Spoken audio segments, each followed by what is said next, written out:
Ոստիկանությունը եւ քննչական կոմիտեն կրկին այցելել են Գյումրիի քաղաքապետարան քաղաքապետի աշխատասենյակում գործողություններ իրականացնելու նպատակով։ Այս մասին հայտնել են քաղաքապետարանից։ Քաղաքապետ Վարդան Ղուկասյանը երեկվանից կալանավորված է, թե իրավապահներն ինչ են փնտրում աշխատասենյակում, անհասկանալի է, հայտնում են քաղաքապետարանից։ Նշենք, որ ուժայինները նախորդ օրը քննչական գործողություններ էին իրականացրել Գյումրու քաղաքապետարանում, ապա բերման ենթարկել քաղաքապետ Վարդան Ղուկասյանին։ Այսօր առավոտյան քաղաքապետը 2 ամսով կալանավորվել է։ Հայաստանի փոխվարչապետ Մհեր Գրիգորյանը ողջունել է Ադրբեջանի նախագահ Իլհամ Ալիևի հայտարարությունը դեպի Հայաստան բեռների տարանցման սահմանափակումների վերացման մասին։ Նա մասնավորապես նշել է. «Ինչ խոսք, ուրախ եմ եւ ողջունում եմ Ադրբեջանի Հանրապետության նախագահի որոշումը Հայաստանի ուղղությամբ բեռնափոխադրումների սահմանափակումների վերացման վերաբերյալ։ Այս քայլը կարևոր նշանակություն ունի տարածաշրջանային հաղորդակցությունների բացման, փոխվստահության ամրապնդման եւ խաղաղության օրակարգի առաջմղման գործում։ Բարձր եմ գնահատում Ադրբեջանի եւ Ղազախստանի գործընկերներից ներդրած ջանքերն ու այս ուղղությամբ իրականացված աշխատանքը», նշել է փոխվարչապետը։ Ադրբեջանի նախագահի հայտարարությունը ողջունող հայտարարություն էր տարածել նաեւ Հայաստանի վարչապետի խոսնակ Նազելի Բաղդասարյանը։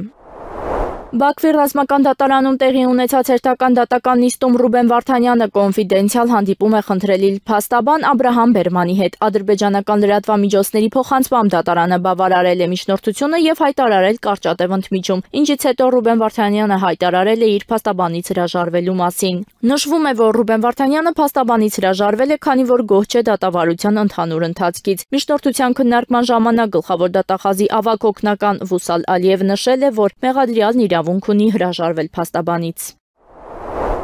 Հայաստանի շուկայի վերահսկողության տեսչական մարմինը վերահսկողական միջոցառումներ է իրականացրել Երևան քաղաքում համաձայն խաղալիքների անվտանգության ստուգման վերաբերյալ ստուգաթերթի։ Իրականացվել է խաղալիքների նմուշառում, որի արդյունքում պարզվել է, որ սլայմեր տեսակի խաղալիքը չի համապատասխանում տեխնիկական կանոնակարգով սահմանված պահանջներին եւ պարունակում է վտանգավոր բաղադրիչներ։ Արձանագրված խախտումները վերացնելու նպատակով շուկայի վերահսկողության տեսչական մարմնի ղեկավար Արմեն Կոտոլյանի կողմից արձակվել են արտադրանքի խմբաքանակի իրացման կասեցման, հետ կանչման եւ ոչնչացման վերաբերյալ կարգադրագրեր։ Հայաստանի շուկայի վերահսկողության տեսչական մարմինը հորդորում է բոլոր սպառողներին, ովքեր ձեռք են բերել նշված տեսակի խաղալիքները, կապ հաստատել տեսչական մարմնի հետ եւ վերադարձնել դրանք, հետագայում երեխաների առողջությանը հասցվելիք վնասներից խուսափելու համար։